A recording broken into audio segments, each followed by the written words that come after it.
It was a Saturday evening. The weather was calm, the sky turning orange as the sun slowly disappeared behind the buildings. A man and his wife stepped into a busy family restaurant. They had been looking forward to this dinner all week. It wasn't anything fancy, just a small outing, something to break the routine, something to make them feel a little lighter. The man looked tired but calm. His wife walked beside him, holding onto his arm. She had a gentle smile on her face, the kind that makes you feel safe. She wasn't wearing expensive clothes, just a simple dress and a pair of old sandals. Her hair was tied back neatly. She didn't speak much, but you could tell she was happy to be there with him. They were shown to a table in the corner. The restaurant was full. Families laughed, kids played with crayons, and the smell of food made the air feel warm. The couple sat down and started going through the menu. At the table next to them, a group of young people were laughing loudly. At first, it seemed harmless. But soon, the man noticed something that made his chest tighten. One of the girls in that group looked at his wife, whispered something, and burst into laughter. The others followed. Then a boy turned around, stared openly at his wife, and chuckled before saying something under his breath that made the entire group roar. The man glanced at his wife. She had gone quiet. Her hands were still holding the menu, but her eyes were down. Her smile was gone. She had noticed it too. But she didn't say anything. He gently reached across the table and touched her hand. She forced a small smile as if saying, "It's okay. Let's just ignore them." But it wasn't okay. The man looked back at the group. They were trying to hide their laughter now, pretending to look at their phones. But it was clear, they were talking about his wife. They mocked her weight. One even mimicked the way she walked when she came in. Another whispered something that made the others laugh again, louder this time. The man stayed silent. Not because he didn't care, but because he was trying to stay calm. He didn't want to make a scene. This was supposed to be a peaceful night. A happy night. His wife quietly sipped her water. She was still trying to hold herself together. Still trying not to show the pain. But inside, the man could feel his heart breaking. Not for himself, but for her. For the woman who had stood by him through everything. For the woman who had gone through more than anyone in that room could ever understand. He remembered how she had once told him that people used to laugh at her when she was a child. That she never liked going out because of the way people stared. He remembered how long it took for her to trust anyone. How hard it was for her to finally feel comfortable in her own skin. And now, here she was just trying to enjoy a meal with her husband. And people still hadn't changed.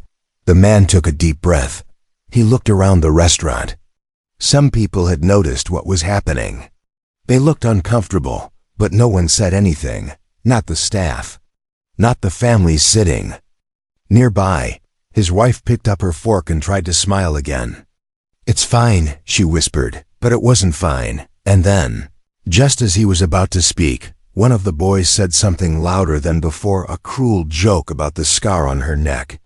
A scar she had carried since childhood. A scar that told the story of a fire. A scar that came with years of pain, surgeries, and healing. That was it. The man pushed his chair back. The sound of the chair scraping against the floor made a few heads turn. He stood up, tall, still, angry. Not the kind of anger that burns wild, but the kind that's born from love. The kind that can't stay silent anymore. His wife looked up at him, confused. She shook her head gently, as if asking him to let it go, but he couldn't. Not this time. His eyes were on the group now. They had gone quiet. The smiles were gone from their faces. They knew what was coming. The man took a step forward. Then, in a voice that echoed across the room, clear and full of emotion, he said, "Don't mock my wife." That one sentence was louder than any laughter that had filled the room earlier. It cut through the noise, through the music, through the whispers. And in that moment, the whole restaurant went completely silent. Asterisk. The silence in the restaurant felt heavy, like a thick blanket suddenly dropped over the entire room. Everyone had stopped talking. Some froze mid-bite. Others held their drinks halfway to their mouths. Children went quiet, sensing something serious had just happened. The group at the next table, the ones who had been laughing, stared at the man with wide eyes. One of them tried to laugh nervously, but it didn't last. The weight of the moment crushed it. The man stood there, his hands shaking slightly. Not from fear, but from emotion. His eyes weren't angry, they were full of pain. His voice wasn't loud anymore, but firm and steady as he spoke again. "She's my wife. And you think it's funny to laugh at her? To mock her for things she never chose? You have no idea what she's been through. You don't know how hard it was for her to come out tonight, to smile, to be seen." His wife sat still, looking up at him with tears beginning to gather in her eyes. She tried to reach for his hand, but he gently stepped forward. Not to fight, but to speak what needed to be said, what had been held in for too long. "You look at her and see something to laugh at," he said, voice low but powerful. "But I look at her and see strength. I see a woman who survived when others would have given up. I see someone who didn't let pain make her bitter, who didn't let the world's cruelty steal her kindness." The group said nothing. One of the girls looked down at her plate, unable to meet his eyes. A boy from the group cleared his throat, looking like he wanted to speak, but no words came out. "She never asked to be hurt," the man continued, voice trembling slightly now. "She never wanted to carry scars, but life gave them to her. And instead of hiding away forever, she chose to live, to love, to be here." More people in the restaurant were listening now. A middle-aged woman at a nearby table looked at the man, her eyes filled with emotion. A young couple held hands across their table, watching in silence. The man turned back toward his wife. She was crying now, quietly, not from shame, but from the way he stood by her. "You deserve better than this," he said to her gently. "You always have." He turned again, facing the room. "I don't care how small you think your jokes are. I don't care if you thought it was just for fun. Words hurt. They leave marks you can't see. You don't get to break someone and then laugh about it." A few people clapped softly, not many, but enough to break the silence. Then someone in the back said, "He's right." One of the workers near the kitchen nodded and came forward, asking the group to quiet down and respect others. The man didn't want to argue anymore. He didn't want revenge. He just wanted peace for his wife, for the quiet evening they were supposed to enjoy. He walked back to their table and sat down slowly. His wife wiped her eyes and looked at him, her voice soft but clear. "You didn't have to do that," she whispered. "Yes, I did," he replied. "Because I love you. And I'm tired of pretending it's okay when it's not." They didn't speak much after that. The food came. It wasn't hot anymore, but they didn't mind. The moment was bigger than dinner. At the table where the group sat, no one laughed again.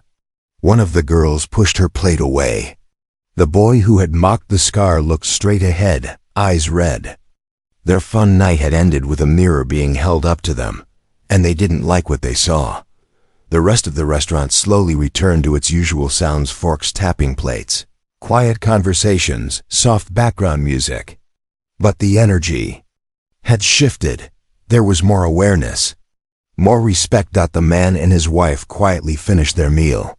He didn't smile much, and neither did she, but something had changed between them, a deeper understanding. A kind of strength shared silently between people who've endured too much but still choose love. As they stood up to leave, a man from another table, probably in his 50s, stood up too and nodded at the husband. "You're a good man," he said simply. The husband nodded back, no big words. Just a moment of quiet respect between strangers, and then, hand in hand, they walked out into the night. The evening air outside was cool and calm, a soft breeze brushing against their faces as they walked toward the car. The man didn't say much. neither did his wife. But their hands were still tightly held together. He glanced at her and saw she was deep in thought. Her eyes weren't full of tears anymore, just quiet. As if she was carrying something heavy inside, something she hadn't shared with him yet. They got in the car, and for a few minutes, they just sat there in silence. The parking lot lights flickered gently overhead. Finally, she looked at him and spoke, her voice low. "I thought I was used to it," she said. "The stares, the whispers. I've dealt with it all my life." He didn't interrupt. He just listened. "But tonight," she paused. "It felt different. I think it's because you saw it too. You felt it too. And you didn't stay quiet." She looked at him, eyes glistening. "You made me feel safe." The man's throat tightened. He had always known how much she carried inside, how deeply things hurt her even when she smiled through them. But hearing it like that so honestly hit something inside him. "I just couldn't watch them do that to you," he replied. "You deserve peace, not pain." She gave him a tired but grateful smile and rested her head on his shoulder. For a long time they didn't speak. The engine stayed off. The world outside continued, but for them, the night had paused. When they finally reached home, everything felt different. Not the walls or the furniture, but the feeling in the room. It was quiet, but not in a sad way. More like the silence after a storm, when everything has been shaken, but there's stillness now. A calm that says, "It's over. For now." She went to wash her face while he stayed back in the living room, sitting on the couch, his thoughts racing. He thought about the group at the restaurant, about the way they laughed like it was harmless, about how many people like his wife go through this every day and never say a word. When she came back, she looked lighter. She had taken off her makeup and tied her hair back. Her face was soft again. Tired, but peaceful. She sat beside him and leaned into him again. He put his arm around her, and for a while they just watched the ceiling. "You know," she said suddenly, "when I was younger, I used to dream about someone like you. Someone who wouldn't be embarrassed to be seen with me. Someone who'd stand beside me even when others didn't." He turned to her and smiled, not the kind of smile that fades quickly, but one that stays. "The kind that means everything. You deserve all of that," he said. "And more." She nodded and whispered, "I know now." The next morning, she woke up before him. The sun was just rising, painting the sky in soft pinks and oranges. She stood by the window, watching the world come to life again. There was something inside her that felt different, stronger, not because of what happened, but because of how he responded. Because he didn't stay silent. Because he made her feel like she mattered, like her pain wasn't invisible. When he finally woke up and joined her, she turned and said, "I don't want to hide anymore." He looked at her, confused. "What do you mean?" "I mean," she said, "I want to go out again. I want to go places. I don't want to spend my life hiding because I'm scared of people." He walked toward her and held her hands. "You don't have to be scared," he said. "Not anymore. I'll be with you, always." She smiled, a real smile this time, not the forced one she wore at the restaurant. This one came from a deeper place. "I know," she said. "That's why I can do it." They spent the day together doing simple things, buying groceries, walking in the park, laughing over little things. But to her, it felt like something big. Like she had taken a step out of a shadow that had followed her for years. That night, while they were lying in bed, she turned to him and whispered, "Thank you for standing up for me." He looked into her eyes and replied, "Always." And she believed it. A few days passed and something in her truly began to shift. She started to look at herself differently, not in the mirror, but inside. For years, she had trained herself to look down in public, to avoid attention, to hide behind quiet smiles and long sleeves. But now she was beginning to lift her head a little higher. It wasn't easy. The fear still whispered to her, sometimes reminding her of past stares, past whispers, past pain. But each time she felt it, she also remembered that night at the restaurant. She remembered the strength in his voice, the way the room had gone silent when he stood up for her, the way he looked at her, not with pity, but with love. Real love, brave love. One morning, she stood in front of the closet and pulled out a dress she hadn't worn in years. It had short sleeves. Her scar would be visible. She held it up, stared at it for a long time, then slowly put it on. When she walked into the kitchen, her husband looked up from his cup of tea and froze. He didn't say anything at first. He just smiled, wide and full of something that made her feel warm. "You look beautiful," he said softly. She lowered her eyes shyly, then lifted them again and smiled back. "Thank you." Later that day, they went out together to the market. Normally, she would walk close to him, looking at the ground, letting him speak to people while she stayed in the background. But this time, she held her head up and even smiled at a woman passing by. They bought fruit, had tea at a small roadside stall, and laughed about something silly they saw on the way back. She wasn't hiding anymore, not completely. But the walls she had built for years were slowly starting to fall. That evening, they sat together on the couch, scrolling through pictures they had taken earlier. He stopped at one of her smiling eyes squinting from the sun, hair a little messy but happy. "Can I post this one?" he asked, teasing. She looked at it and laughed. "You better not." He smiled. "Okay, but one day I hope you'll let me. The world should see this side of you." She looked at him. Maybe one day, that night, she sat alone in bed for a while thinking. Her mind went back to a memory from long ago when she was just a girl in school. She had walked into class with a new haircut, trying to feel confident. But the kids had laughed, called her names, pointed at her scar. She had gone home that day and cried in the bathroom, swearing to herself she'd never try to stand out again. Now, years later, she wasn't trying to stand out. She was just trying to live without fear. And maybe, just maybe, she was finally ready.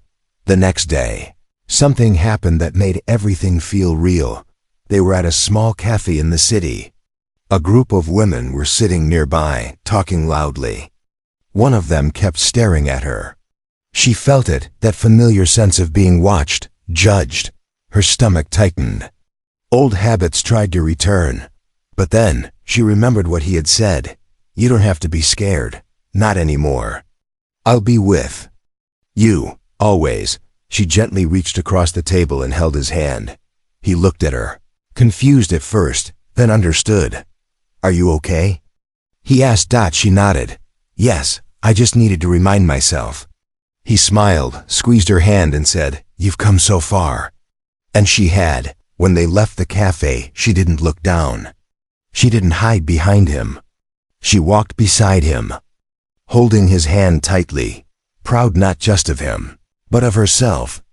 Later that evening, she said something that surprised him. "I want to talk to someone," she said. "Someone?" "A counselor," she replied. I think I'm ready to work through everything properly." His eyes softened. "I think that's really brave," he said. She nodded slowly. "It's time." They sat together in silence for a while. But it wasn't the same kind of silence they used to share. This one was peaceful, like the space between the end of one chapter and the beginning of another. He looked at her, and for the first time in a long while, she wasn't just surviving, she was healing, and it was beautiful to witness. Weeks passed, and in that short time so much changed. She had started therapy, just like she said she would. At first, she was nervous. Her hands would shake slightly before sessions. Her voice was quiet, but she showed up every time, and that was a victory in itself. Slowly, the weight she had carried for years, silent, invisible, started to feel lighter. She began talking more, laughing more, even going out by herself sometimes. At first just to the shop nearby, then the salon, then even to meet a friend from years ago. Every little moment felt like a new beginning, and through it all, he stayed by her side, never pushing, never rushing, just being there. One Sunday morning, she surprised him with breakfast. She had never really enjoyed cooking, but that day, she stood in the kitchen humming quietly, making his favorite eggs and toast. When he came in and saw the table set, the food warm, and her wearing that same simple smile he fell in love with, he felt his heart swell. "You did all this?" he asked, touched. She nodded. "You've done so much for me. I just wanted to do something for you today." He sat down, and they ate together, the room filled with calm and quiet joy. Later that day, they decided to go to the park. It was the same one they used to avoid, because she always felt uncomfortable around too many people. But this time, she wore her short-sleeved dress again, with no scarf to hide anything. They walked slowly, hand in hand, and sat under a tree. A little girl ran past them and then turned to look at her. For a second, the woman held her breath. But the child didn't laugh. She smiled sweetly and waved. Her heart melted. She looked at her husband. "Did you see that?" He smiled. "Yeah, I think the world is kinder than we think sometimes." She leaned her head on his shoulder and sighed deeply. Not a tired sigh, but a peaceful one. That evening, as they were getting ready for bed, he sat beside her and showed her a post on his phone. It was a quote. "Behind every scar, there's a story worth hearing. Behind every quiet person, a voice waiting to be heard." She read it twice, then looked at him. "You know, maybe I will let you post that picture now." He blinked. "Are you sure?" She nodded. "Yeah, I think I want people to know my story. Not to get sympathy, just so maybe someone like me doesn't feel alone." He smiled, gently touched her cheek, and whispered, "I'm proud of you." The next day, he posted the photo. Just one picture, her smiling under the sun. That day, they went to the market. No filters, no edits. Just her, real, honest, brave. The caption read, "This is the strongest woman I know. She's more than what people see. She's what they don't see: resilience, grace, and quiet power." The post didn't go viral. It didn't need to. A few friends commented kind things. One person messaged and said, "Thank you. I needed to hear this today." That was enough. Days continued to pass. But life felt different now. One night, as they sat on the balcony, watching the stars, she turned to him and said something he would never forget. "I used to feel small, like I didn't belong anywhere, like I was a mistake." He held her hand tighter, listening. "But now, I feel seen, and not because people stopped judging me, but because you saw me. You always saw me." He didn't reply with words. He just pulled her into a hug and held her for a long, long time. And in that embrace, she knew she had finally arrived at a place she had longed for her whole life. Not a location, but a feeling. She was no longer the woman hiding in the corner of the restaurant, quietly shrinking into herself. She was no longer afraid of stares, of whispers, of judgment. She was herself, and she was loved, not because she was perfect, but because she was real.